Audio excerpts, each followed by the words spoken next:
Good evening everyone. चलिए, आप लोगों का लास्ट पेपर रह रहा है। ऑलमोस्ट सारे ही एग्जाम आप लोगों के खत्म हो गए। बस FM and economics for finance intermediate level पे जो पेपर रह रहा है उसके बारे में डिस्कस करते हैं कि कौन से क्वेश्चन आप लोगों के लिए इंपॉर्टेंट हो सकते हैं, कैसे आपको रिवाइज करना है।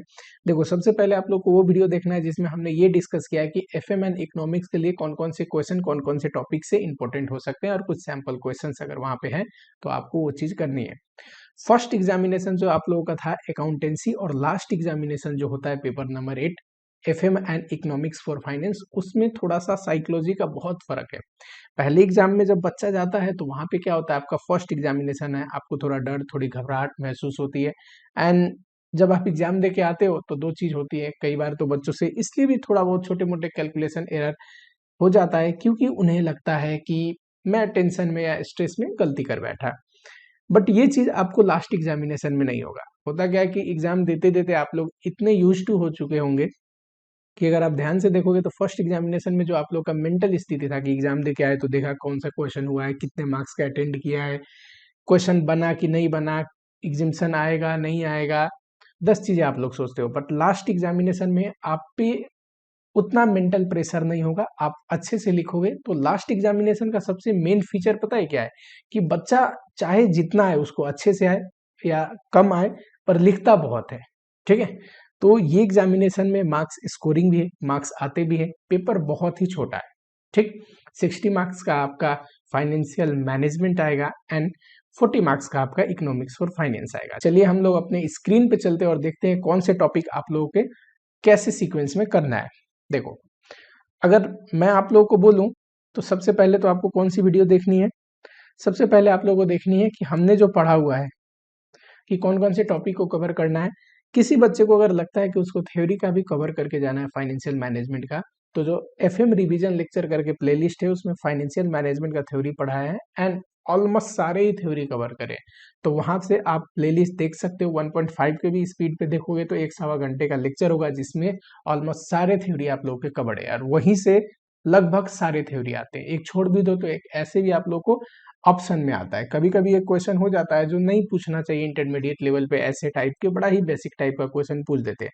बट जो क्वेश्चन जिस टाइप के पूछने चाहिए इंस्टीट्यूट के, वैसे सारे question including past year question, important topic सब वहां पे कराया हुआ है। सबसे पहले तो आपको देखो, इको से स्टार्ट नहीं करनी है। अगर आप ऐसा सोचते हो कि इको को पहले कंप्लीट कर लेता हूं फिर एफएम को करूंगा, इको कंप्लीट नहीं होने वाला है। आप कितना भी पढ़ लो, थ्योरी सब्जेक्ट है, आप सेटिस्फाई नहीं होगे, आपको लगेगा याद हो गया, आपको बार बार क्वेश्चन रिवीजन देखने की जरूरत पड़ेगी। एंड साथ ही में आपको ये बात जरूर ध्यान देनी चाहिए कि एफएम 60 मार्क्स का है, जहां पे आप 60 में 60 स्कोर कर सकते हो। इको 40 मार्क्स का है। मैं ये तो नहीं बोलता करने वाले बच्चे बिल्कुल 40 में 40 भी स्कोर कर सकते हैं, लेकिन इसकी प्रोबेबिलिटी थोड़ी सी कम है। लेकिन इसमें 20 मार्क्स के क्वेश्चन इजीली हाई स्कोरिंग है, जिसमें से एक आध न्यूमेरिकल प्रॉब्लम भी आती है और एक आध ऐसे क्वेश्चन आते हैं जो नॉन टॉपिक पे है और ऐसे टॉपिक पे है जो कि मान लो कोई थ्योरी पे क्वेश्चन आया है ना, कि इस कॉन्सेप्ट पे लिखो उस कॉन्सेप्ट पे लिखो, तो वैसे टाइप के क्वेश्चन आप इजिली कर लोगे। लेकिन जो कंप्लीटली डेफिनेशन टाइप के थ्योरी है, 20 नंबर को जो ऐसे थ्योरी आएंगे जो आपको रटना पड़ेगा, याद करना पड़ेगा, वैसे थ्योरी क्वेश्चन से कई बार मार्क्स कट भी जाते हैं, है ना। तो ये चीज आपको ध्यान रखना है, इकोनॉमिक्स को पहले नहीं उठाना है। इस 40 नंबर के चक्कर में पूरा पेपर को नहीं टाइम वेस्ट करना है। यहाँ पे टाइम भी आप लोगों को बहुत लगेगा। आपको क्या करना है, एफएम से उठाना है, फाइनेंशियल मैनेजमेंट से। एफएम में कुछ ऐसे चैप्टर्स है जो बहुत सिंपल है, आपको बिना स्ट्रेस के बहुत कम समय में रिवाइज कर लोगे आप। डिविडेंड उनमें से एक आता है, leverage, cost of capital, working capital estimation, चाहे ऑपरेटिंग साइकिल अप्रोच हो, इंडिविजुअल कंपोनेंट अप्रोच हो, ठीक है। रेशियो, रेशियो से भी आता है। रिसीवेबल मैनेजमेंट इसलिए मैंने लिख दिया है, मुझे लगता है रिसीवेबल मैनेजमेंट आपको देख के जानी चाहिए, आने की प्रोबेबिलिटी बहुत बार से पूछा नहीं है और सिंपल सा है। दो टाइप के तो न्यूमेरिकल ही है जो जनरली आते रहते हैं। ठीक, ये ऐसे चैप्टर है जहां पे स्कोरिंग है, साथ ही में आपको बहुत कम समय में, कंपैरेटिवली अगर मैं कैपिटल बजटिंग की बात करूं तो वहां पे आपको समय लगेगा क्योंकि उसमें बहुत सारे क्वेश्चन है, बहुत सारे कंसेप्ट है और बहुत सारे कंसेप्ट को रिवाइज करके उसके क्वेश्चन को देखने में भी आपको टाइम लगता है। मैं ये नहीं बोल रहा हूँ बनाने में, देखने में भी आपको टाइम लगता है।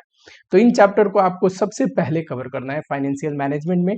ठीक है, ये आप लोगों के लिए एक सेफ्टी बन जाएगा कि हाँ, आप मिनिमम 40 प्लस तो लेके आओगे आओगे। ठीक है, फिर आपको आना है ये देखो, इन्वेस्टमेंट डिसीजन थोड़ी सी बड़ी है, आता भी है, हर एक एटम में आता है। रिस्क एनालिसिस भी आता है, ठीक है। कंपेरेटिवली देखोगे तो रिस्क एनालिसिस छोटा है।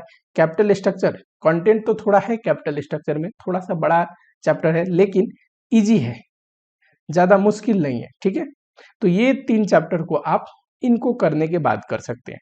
अगर किसी बच्चे को लगता है कि ये कर लिया मैंने, फिर अब थोड़ा फाइनेंशियल मैनेजमेंट के बाद इकोनॉमिक्स करूं, तो देखो, इकोनॉमिक्स में भी आप लोगों को मैं ये बोलना चाहूंगा कि इको में चैप्टर 1 जो है, नेशनल इनकम की अकाउंटिंग, चाहे नेशनल इनकम का कैलकुलेशन हो या जो यूनिट, दोनों यूनिट, सेकेंड यूनिट है Keynesian theory of determination of national income, and जो थर्ड है money demand, money supply and monetary policy, ये बहुत ही कंसेप्चुअल एंड इन्हीं में से न्यूमेरिकल पॉइंट आने की प्रोबेबिलिटी बहुत ज्यादा होते हैं, ठीक है। आएगा भी तो इन्हीं में से आएगा। तो ये तो चैप्टर आपको सबसे पहले करना है इकोनॉमिक्स में, ठीक है। नंबर 1 नेशनल इनकम की अकाउंटिंग, जिसमें 2 यूनिट आते हैं दोनों, साथ ही में money demand, money supply and monetary policy. उसके बाहर जो चैप्टर्स बच गए वो भी आपको करने ही है।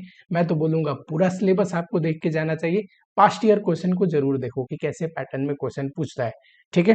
दूसरी चीज मैं आप लोगों को बताना चाहूंगा कि अगर आप लोगों को किसी भी टॉपिक का रिवीजन लेक्चर चाहिए, आप लोगों को दिक्कत होता है किसी भी टॉपिक में, तो आप आराम से प्लेलिस्ट में जाके रिवीजन लेक्चर देख सकते हैं, चाहे इकोनॉमिक्स हो चाहे एफएम हो, सबकी रिवीजन लेक्चर पढ़िए, बढ़िया से एग्जामिनेशन दो, लास्ट पेपर है, ठीक है। चैनल को सब्सक्राइब कर लो, मिलते हैं आप लोगों से अगली वीडियोज में।